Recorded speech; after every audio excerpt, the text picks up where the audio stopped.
you can't write fast enough. So this is just there, so that it's there and you have it. If we come up with anything, otherwise you can just throw it away. All right. Now here's the situation. Now, all right. We are not going to actually create anything. If you think about it, every single master artist that's ever existed never created anything.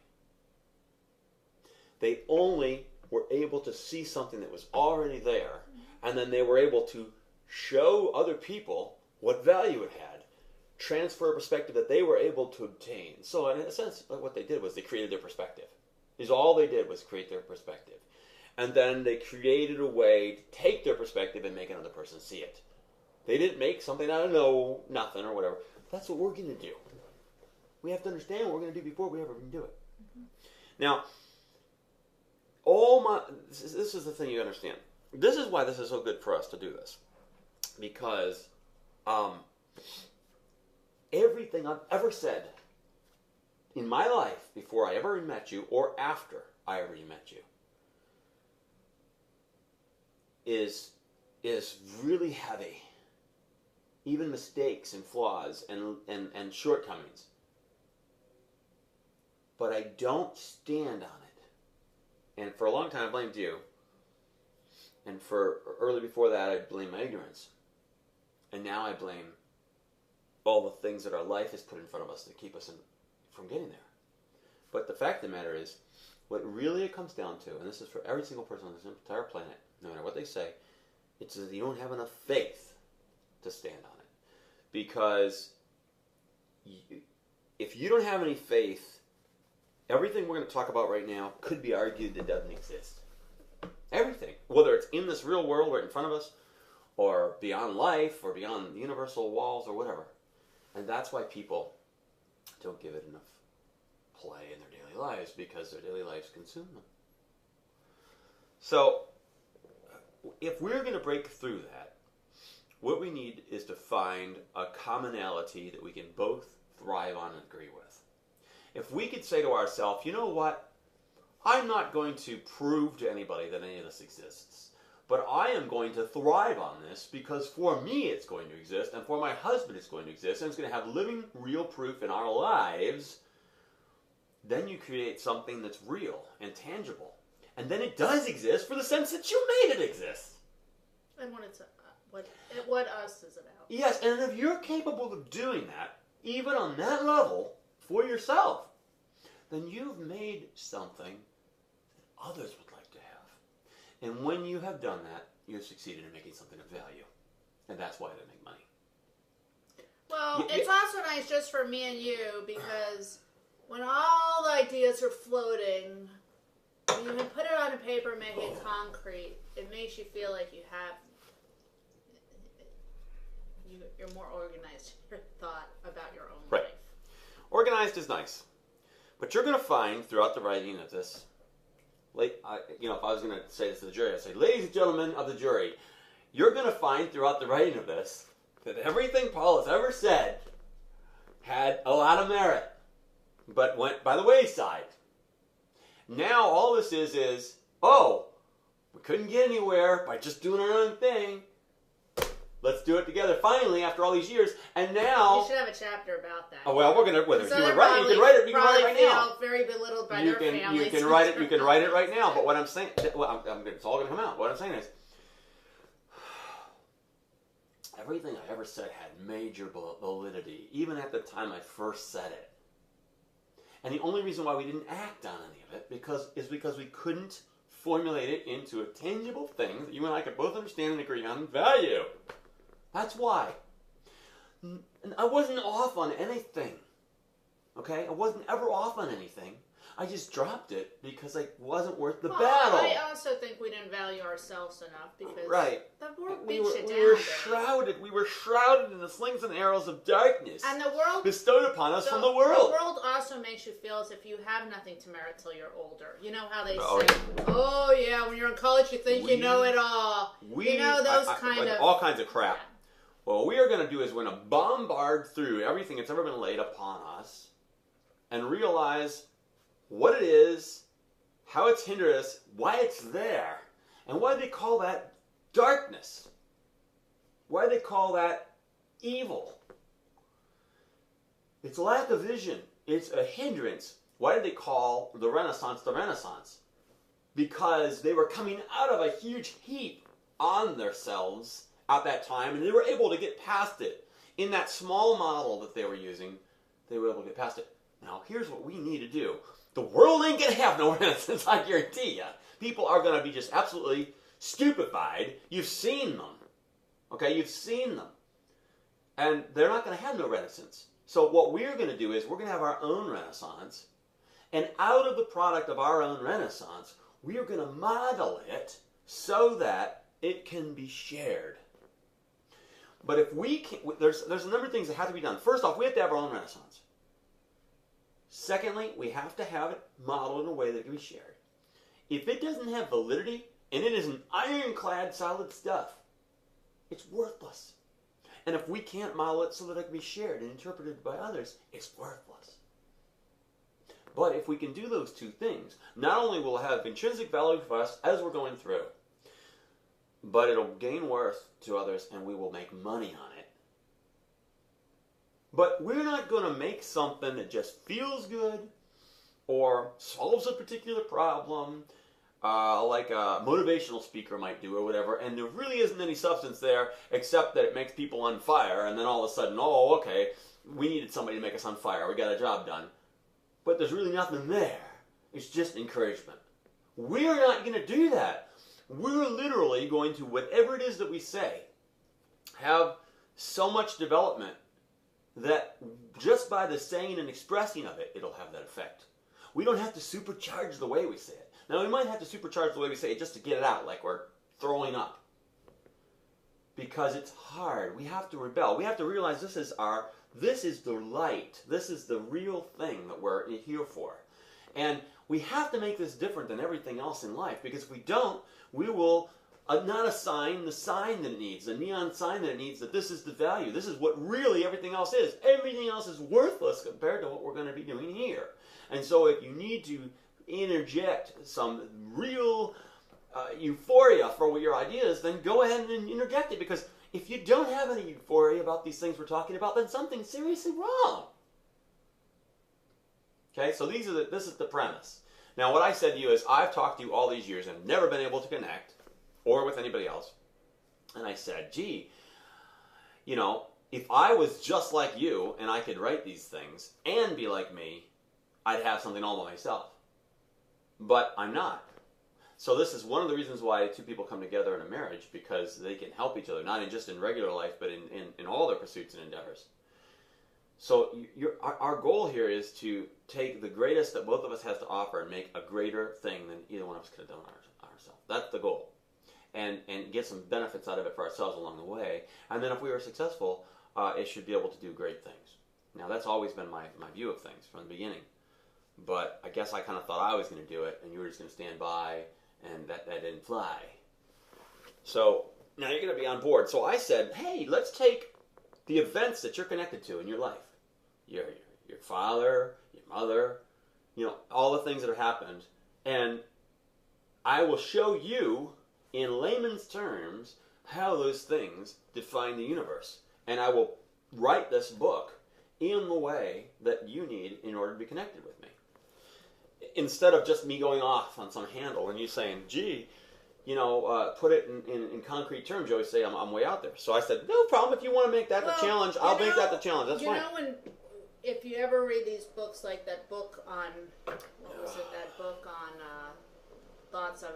life thoughts that I was reading in the car, people like to read examples. Like, when you're reading and somebody's trying to, like one of those self-help books, and they say, for instance, Joe, blah, blah, blah, blah, blah. People, or for instance, I knew this boy who, and this was his story, and this is, what I'm talking. They use that, but people like to read about what other people's struggles are. Let's make this a chapter. Most people probably just don't even want to search because it's hard. But they don't even know how to search. And so what you say, people want this or whatever, it's not that they want it.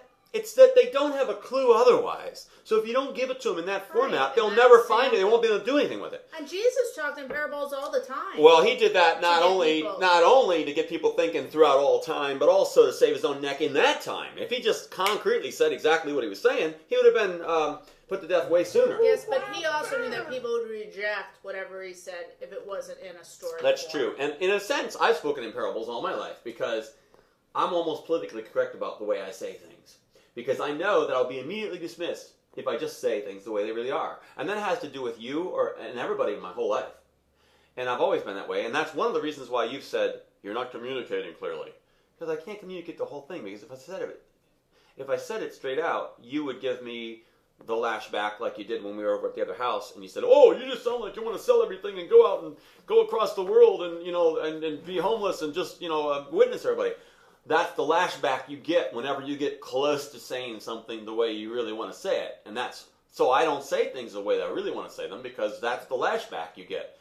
You confront people at a higher level of teaching than they're capable of accepting. Like Jesus said, if you're capable of taking this teaching, this is a difficult teaching, but, do try to teach it. Do try to accept it, like on things that are difficult, like to follow me, you must be able to leave your family and things like that. That's hard. That's a higher level teaching. Well, some people aren't ready to go on jump off on that teaching before they got the basics. I think to be a nomad preaching, it gives people the impression of like David Koresh or the Hare Krishnas or stuff like that, and people are less likely to listen to you for what you say because they think, well, shoot, if I'm going to listen to what he has to say and take it to heart, I'll have to be like that. I don't want to live. It's a higher level teaching. I don't want to live that kind of life. And see, I think it's best to be able to say you can live a balanced life in this day and still have spiritual growth. It's very difficult, but I'm sure that you will reach many more people that way. Right, but lo and behold, I haven't. We haven't. No. So your argument fell flat, and my argument fell flat. So what we want to do is we need to create something where it doesn't fall flat any longer. Okay? People aren't ready for that kind of commitment. People don't even know what that kind of commitment means. They don't understand why. They don't understand anything.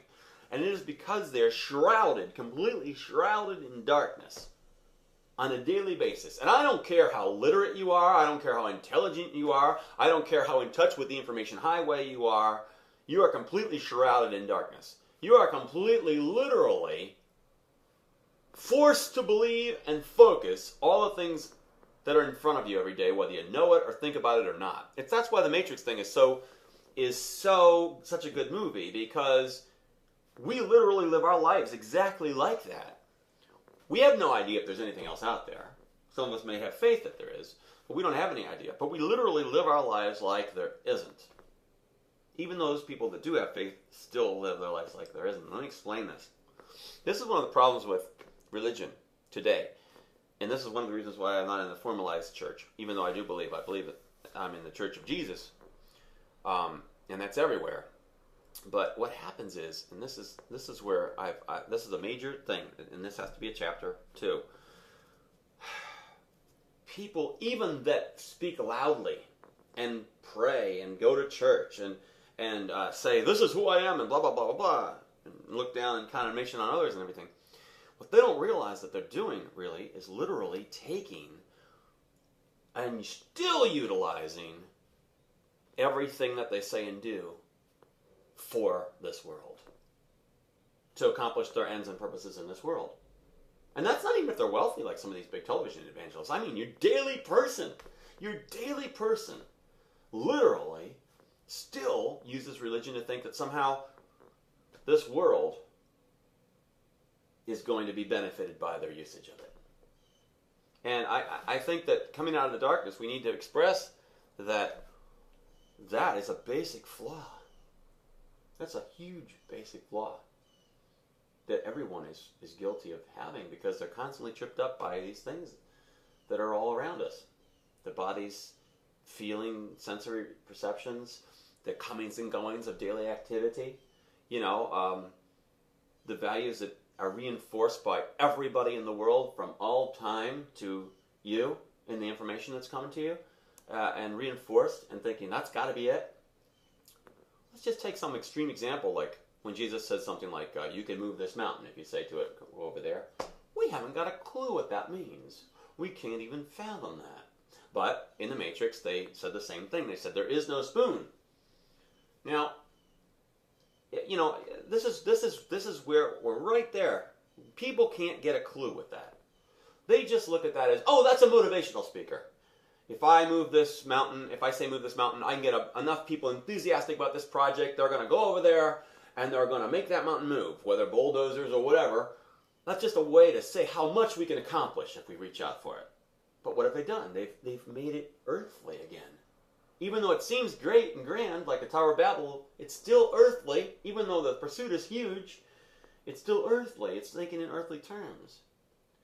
So what I'm saying to you is, the things that are real are the things we've got our faith in. If we can extend ourselves to that and believe in it enough and show how it really can change what's happening here, we can understand that we are actually moving mountains, but not in the very, very boxed-in way that people perceive how you need to go about moving a mountain. So it becomes like that there is no spoon.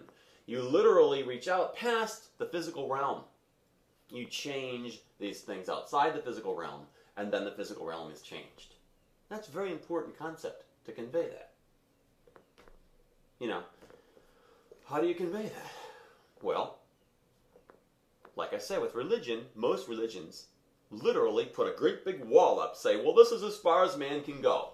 And then God's out there. Almost every religion puts this big wall up. Oh, well, I'll do my best and God will take care of the rest. That's every Christian church I grew up in all said that. But does Jesus, in the preachings that he's given to us, if you're a Christian, does it really say you can do this much and God will do the rest? No, it doesn't give any indication of that at all. The way I see it is, it says you can do it all. Other than the fact you have original sin, the way I see it is you could go all the way. I feel as though when he was encouraging to people that walked with him, they were all falling short. All the time. And this is another chapter. This is the third time I'm thinking of another chapter. Is all the people that were following Jesus through his life were constantly being rebuked. They were always falling short. And now all of a sudden, these people, through the gift of the Holy Spirit, which is no greater than Jesus, because Jesus, if you believe that Jesus and God are the same and the Holy Spirit are the same, it's no better than Jesus. It's just a lingering on thing. So if they couldn't get it right when Jesus was right by their side, then how much of what they wrote down is still not right now? And so what I'm saying is, how these really, really extreme religious fanatic right-wing people say, oh, every word of the Bible is exactly right. Can't be challenged. I say, yeah, maybe it is exactly right, but it is flawed in the sense that it was written by human beings. Even if it was inspired word of God, it was still flawed. Now, you can take that flaw away, and it's still perfect if you realize that. And then the flaw goes away again. If you realize the flaw was there because of flawed human beings, and you know it, and you put that filter on it, then you can take, once again, the flaw away, and the word is once again unflawed. But you have to realize. Well, let's look at the Jews, for example. Let's look at the Jews, for example. God set up stumbling blocks in the way of the Jews through the litigious ways that he put for them to be and everything. And he knew that the nature of man was to cling to that and to embrace that to the point of their own detriment, to see everything as a wall that they can build on and make it a certain way in their life so that they can use that in their life and make other people subservient to what they want. The higher powered people, the people that were more into this could do this. And what happened is it transformed everybody's life into seeing this blockade. Whether you were the subservient low people or the highest priests, the entire way of thinking became blocked. That's a stumbling block that God allowed these people to have. So that when Christ came, only those that were not blocked by that could see it. And almost everyone was blocked. So in other words, even if you believe in God's unflawed word, God allowed flaws to enter into the Bible. And this is what made these people have a stumbling block. But that's not a flaw. If you take it out, it's not a flaw. It was meant to be there. So even a flaw is meant to be there. Yeah, I wouldn't use the word perfect then in that case. It's perfect in the sense that stumbling block was allowed to be there. In other words, God wanted the stumbling block to be there. Now, you weren't communicating. Right. So now, again, the stumbling block is allowed to be there. Now, just like it was then for the Christians. And here's the stumbling block. The stumbling block is that these disciples that weren't on in what they were doing and thinking, and Jesus even rebuked them, continued to write the Bible, but they wrote it in their limited understanding.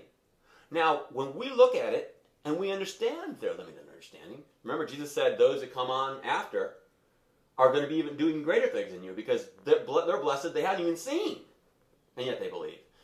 So what I'm saying is, what does that mean? You reach in there, you see the flaw, you take the flaw out, you put it in context, you understand now why it's not flawed. But if you can't see that, if you can't reach the renaissance of consciousness to see that, then you read it with the flaw in it, and you inculcate the flaw into your life. And that's what almost every Christian church is doing. How does people read it and without with the knowledge that they could say, oh, well, maybe that they said that because of that, but maybe that's not what I should apply to my life. Here's why. Because if Jesus says you have the faith of a mustard seed, and you follow my commandments, you'll know. Now, I encounter people every day of my life that know, and I've never known.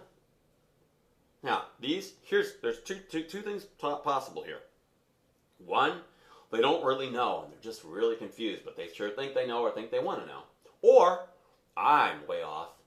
No, you're only talking about people who don't think there are any flaws. If you believe there are flaws in the Bible and that's the perfect way, how do you interpret the Bible then? How do you pick and choose? Because I'm saying, by truly understanding and following, these things will come to you. They will be shown to you. Like the logic. Take it back to step one again. I've never seen you look at the Bible and say, oh, I don't believe that this was written in the right way. You take it for word. I don't see you go in there and pick and choose. I'm not picking and choosing. Well, if there are flaws in the Bible, then you got to be able to recognize them. I don't see you recognizing them, even though you say they're there. The Jews wrote the Old Testament. All you ever say is, well, I've got to follow him, and I can't be responsible for it in God's eyes. I'm not saying. I never see you going and looking and picking and choosing what's, So if the flaws are there, then why don't you do that? So you are incorporating the flaws in your life if you can't recognize them. No, because the flaw isn't a flaw; it's a stumbling block. It's a divine stumbling block. So then you do just like what everybody else does and say that every single thing in the Bible I'm going to follow because I don't know. You do everything that everybody else does. Because the flaw... I don't see how you're different. The flaw is not an actual flaw. It's a divine stumbling block. In other words, it's incorporated in there on purpose, intentionally. That's what I'm saying you can remove out of that. That's what I'm saying you can remove. So it's not. All right, I'll go back to step one. If you were the Jews. No, I already heard that. Okay, you heard that. No, you can replay this back. You can't take anything out because you don't know what to take out. I'm not taking anything out. You keep saying taking out. Let's take it back to the beginning of this conversation. The beginning of this conversation was that we cannot reach the light into the unseen things because the things, we cannot have our own renaissance because the things that have us entrapped can't be gotten through. We cannot get out away from the matrix and see the underlying things. Well, and have you're this never new going to see it according to you. No, that's not true. Oh, that's exactly wrong. That's exactly the opposite of what I'm saying. No, that's exactly the opposite of what I'm saying. You couldn't be further off from what I'm saying. I'm saying you literally can. I'm comparing how you can based on the example of the Old Testament, how they couldn't do it. That stumbling block was divinely placed there. So your feeling is, I'm going to follow every single word in the Bible, and whatever stumbling blocks come into my life is perfect in the way it's supposed to be, and I'll just live it like that. No, that's not what I'm saying at all. Oh, no, you've missed it all. Wrong. So you have to get this. If you can't get this, you can't write it. If you can't get this, you can't write it. I don't understand it then. All right. Let's look at the two things you can look at history right now, and then I will use that as a comparison to what I'm saying for our life. We have the Jews. They were told by God through the covenant how to relate to God, how to relate to one another. They were given an itemized system of rules. Now, it is apparent when you study human nature that humans, they can't see past, like I'm talking about, they can't see into the world of the unknown. But they can work really well with what they got in their clutches. So they were given a big system of rules and the way things needed to be done. And God knew that would act as a filtering process. God knew that men would take that in, and Jesus talked about it, how they would take it in and they would restructure things, and they would make it so that it would serve them. The higher up people would make it so they would serve them. They would stand in the prayer and with the long prayer shawls and talk loudly. Jesus even accused them of making things so litigious that even themselves couldn't follow the real word. So Jesus brought this out when he was alive to show the stumbling block that was presented to the Jews. Now, this stumbling block was written in the Holy Word, and this caused them to not recognize Jesus as the Son when he came. Now, all I'm saying is, if we accept that divine stumbling block that Jesus pointed out as also being in the inspired Word of God and supposed to be there, but not a flaw, if we remove the stumbling block, we could still see the beauty of everything that was written by God in the men's hands, but not become trapped by that stumbling block. How do you not become trapped by it if you're following the Bible? Because you're not locking into the things of the world. And that's how you can escape it. If you get rid of the things of the world and you just focus, like Jesus said, be in the world but not of the world, if you don't lock into the focus of the world, what did I start off by saying? The only way we can get anywhere in this talk is if you realize that everything that's been inculcated in your life has been on you and you have to get through it. That's the same thing that you need to do. And I'm taking you back 2 steps to major things in the world history. I'm taking you back to the Jews, and how they actually were literally given a challenge by God. They were given this great challenge where if you did this, you'd bust through it and everything would be fine. But if you didn't follow, you'd be trapped and you would be cursed. And what caused that? The divine way that God laid out how they were to live caused it. So in essence, the entire thing could have been a springboard or a stumbling block. But because they chose not to go the way that God told them to, it became a stumbling block. So Jesus preached that. He showed us how that was a stumbling block. Now here's what I'm saying to you. History repeats itself.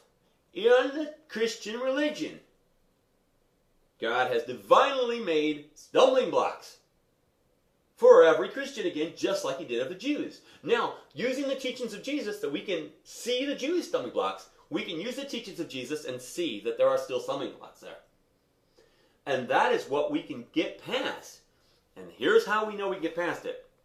If you just look at examples of things people are doing.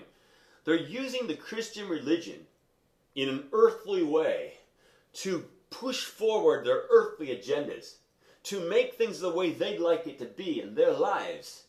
They formulate ideas that allow them to do what they want to do, but still think it's holier than everyone else, and they're acceptable to do that. And as long as they maintain everything in this small little packet of being in this world, they have fallen victim to the stumbling block that is divinely placed there for them, just like the Jews have. Mm-hmm. So what I'm saying to you is my position is to reiterate how that is what it is and make people see it so they can get past it. Now that doesn't mean the words have to change or anything like that. Because remember, Jesus said, nothing's taken away or added to these words. So I'm not taking away or adding to or taking you off in any other direction. I'm pointing out that people are using all things in this world for themselves. Even religious people are. And that's why the world is the way it is, and we can't get through that darkness. Because even what we consider to be light in this world, coming from Christians or religion or whatever, is still darkness. And so everything we know, even our comings and goings on a daily basis, things we consider evil and wrong, even things we consider good and guiding, are all of darkness. No one is getting through that because they're so dumped upon by darkness they can't see through it. So what our effort is here today is to see that and to sort through it and go through to the other side, get the light, bring it back, put it in a tangible form, and say, here, very few other people are doing this. We're going to do it. That is the difference of what it is that this book is about. Now, I said to you, hey, if you don't understand these difficult concepts, let's talk about real concrete things that are in your life. And I will show you, through my understanding of these concepts, how each one of those circumstances contains these devices in it for you to use, and you probably don't realize it. That's what I said. And that's the premise of the book. Everything we cover here today is the premise of the book. And so you could write just one chapter about what we've talked about and make it mean something. Then that's it. I mean, we could continue to talk, and you might get more examples, but that's the premise. Well, no, I understand now where you're coming from and what you're... now that you did it the second time. But that's a very complex idea. Yes, but also it's very simple too. It's really not that complex. What it is the hard part about it is taking it and relating it to someone else. That's the complicated part of it. How do you describe what the Matrix is? You really can't describe it. You have to see it. I think that those that have seen it have seen the light. And now the challenge is, how do you take that light and make it in a form that other people can find it or see it? Now, I have believed, since I've always thought this way, that I see the light. Okay? In spite of all my flaws, in spite of whatever directions my life might lead me into, this has always been there. And it's not Paul. It's following. I'm not coming up with anything new. I'm not creating anything. I'm just in touch with what I'm talking about, which is of the light. And over and over and over and over and over and over and over and over again, I have tried to say, Mimi, this is what our life should be about. And I've fallen flat. Now I've raised children. I've had careers. I live in a house in the world and act like regular people. But I've been in touch with this from day one.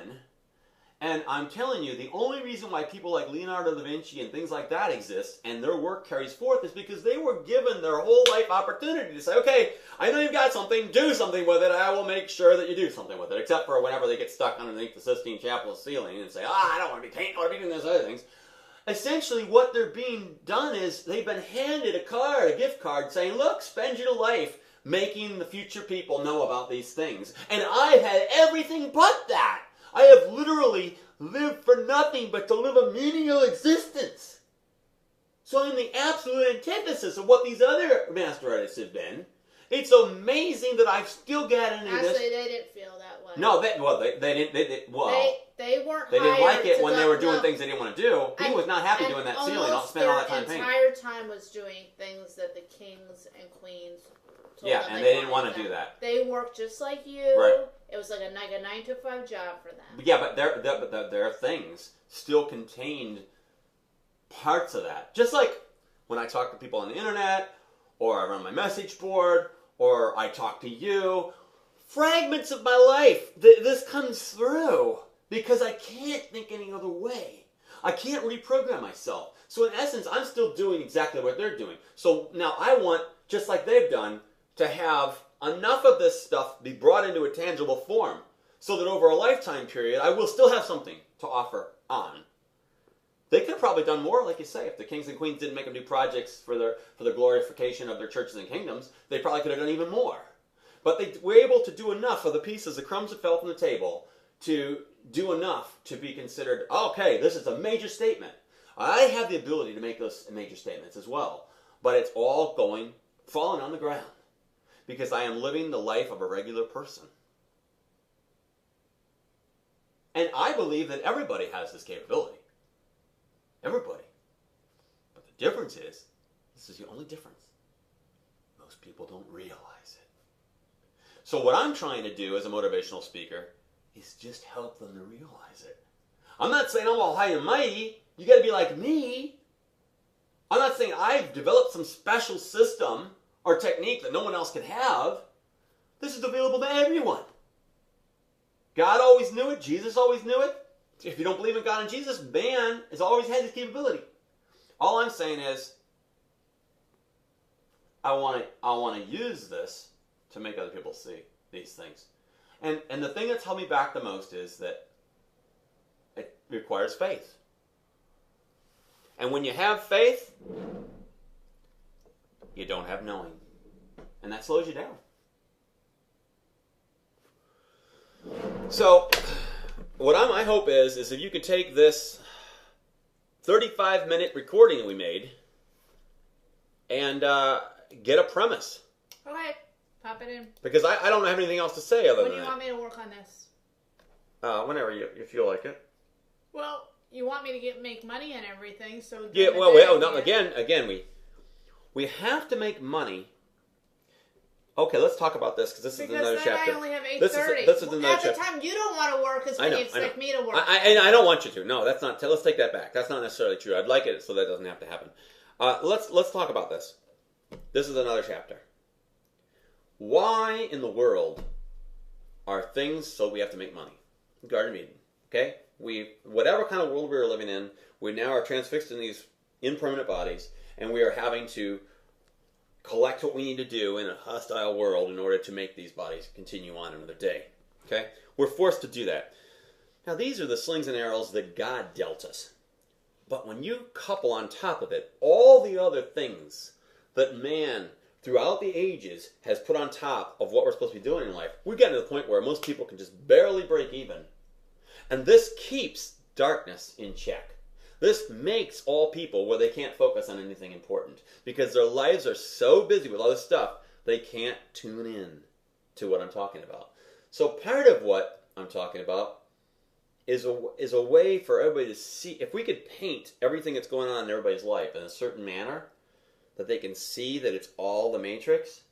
They might not know what the Matrix is, they might not be able to understand it, but they can lessen the effect of it and focus on other things enough to where they can get clues. It's like that old hymn, in the things of earth will grow strangely dim in the light of His glory and grace.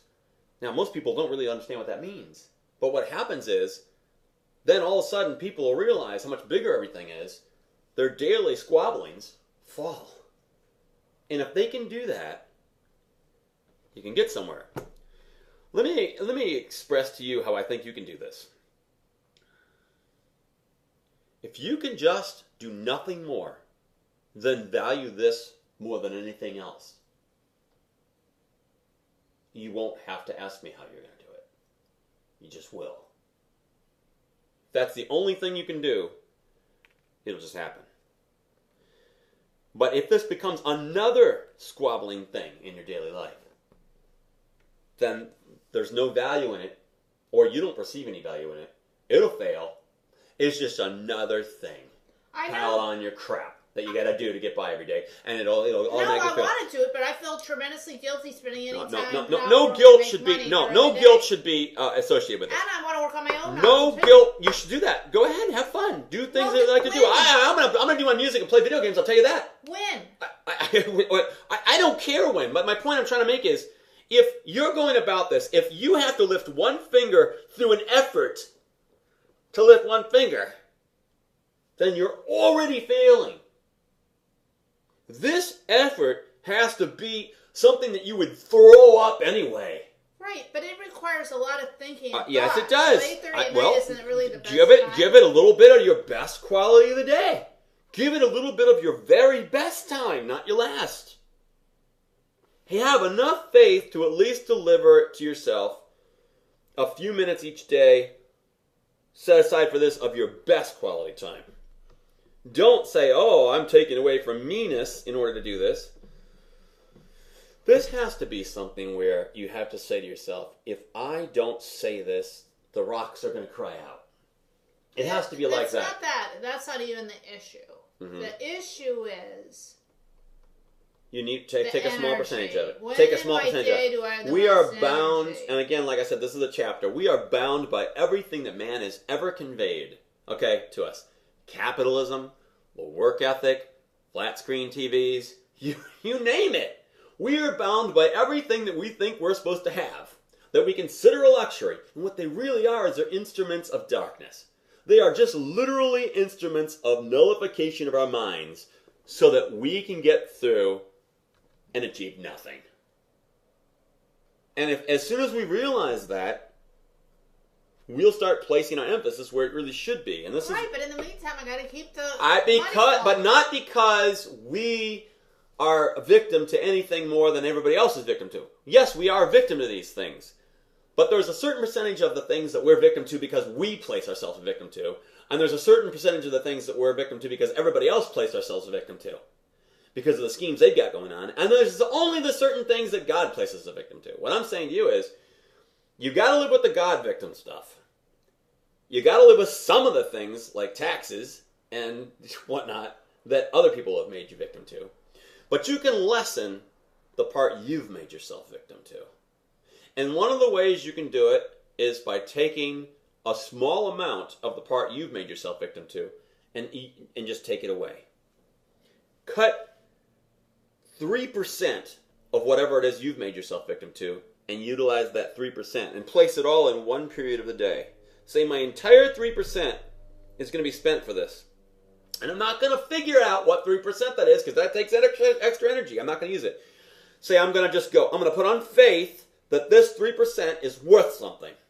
So you go and you spend your 3%. It could be after your workout or whatever. You spend your 3% on it. And then you let your rest of your day fall into place. Then you will have had your 3% on it. If you can't put enough faith into this, if this has some value, it's going to fail anyway. No, so the way I look at it is make your 3%, cut it out. You're lecturing me in a way that I'm not saying it. I'm not lecturing. I'm saying if. It's a big if. I don't know. I'm just saying if this has any value, place the 3% of your part. And this isn't 3% of your whole life. This is 3% of the part that you dump on yourself. Place the 3% of the part that you dump on yourself. You can't take away the God's curses. You can't take away the man's curses. You can take away some of the curses that you place on yourself. 3% of the curses that you place on yourself. Put it in one small spot. And give it back as a gift to yourself. Oh, the range. Hello, hey, we're right here. Just a minute. Take it. Hello? And we're done. Yes, is this regarding the stove? We're done with this.